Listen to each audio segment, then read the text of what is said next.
He took the money, just like that.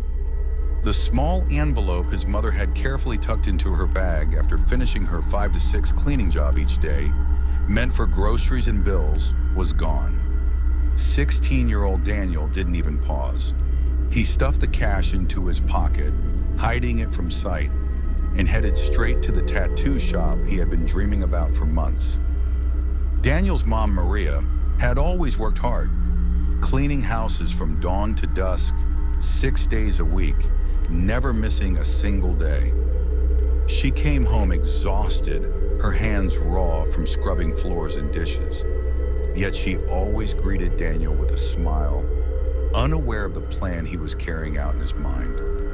The first ink on his arm was a small, intricate design, a snake curling around a dagger. Daniel winced at the pain, but couldn't stop staring at the reflection of the tattoo in the mirror behind the shop counter. Each line made him feel grown up, rebellious, and in control. Back at home, Maria emptied her bag and froze. The envelope she relied on was missing. Her heart sank. She called Daniel, who feigned ignorance, shrugging as though it had never existed. But Maria knew. She had trusted him. She had believed he understood how hard she worked for every dollar. Daniel returned to the shop the next day. He wanted more, bigger, more elaborate.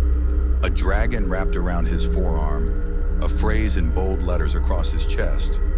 Each design cost more than the last, and each time he used the money that was meant for bills, for food, for life at home.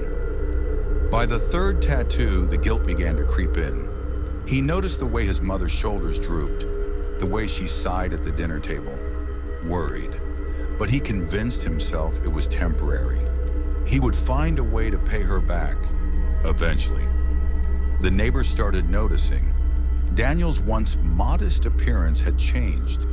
The sleeves of his shirts no longer covered his arms, his tattoos peeking out for all to see. Whispers spread. "Have you seen what he's doing with his mother's money?" Maria confronted him one evening after work. She had taken a day off to check her finances and found the envelope empty. "Daniel, did you take this?" she asked, her voice trembling. Daniel's eyes darted to the floor. He nodded slowly. I wanted to get a tattoo, Mom. I didn't think it was a big deal."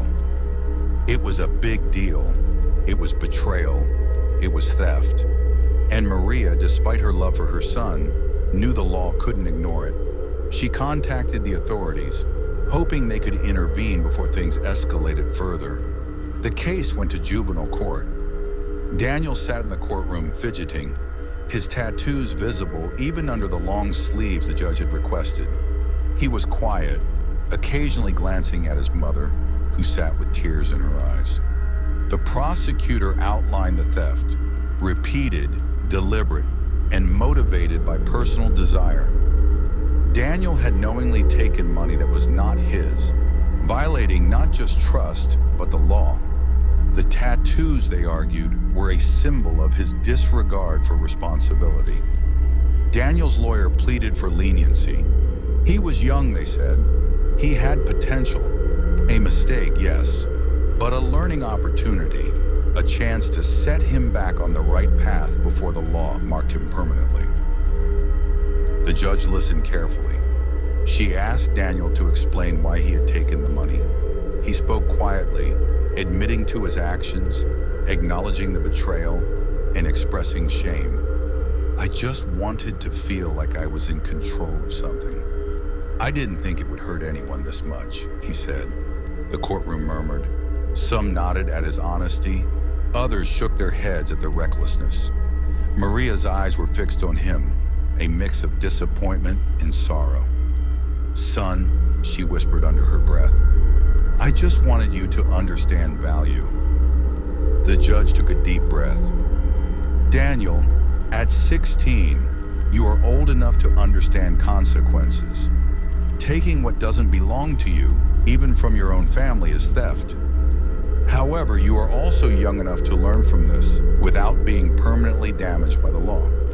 The verdict: Daniel was sentenced to community service, mandatory counseling, and repayment of the stolen money. He would also have to attend financial responsibility classes to understand the value of work and trust. No jail time, but a serious record in the juvenile system. Daniel left the courtroom feeling a heavy mix of relief and shame.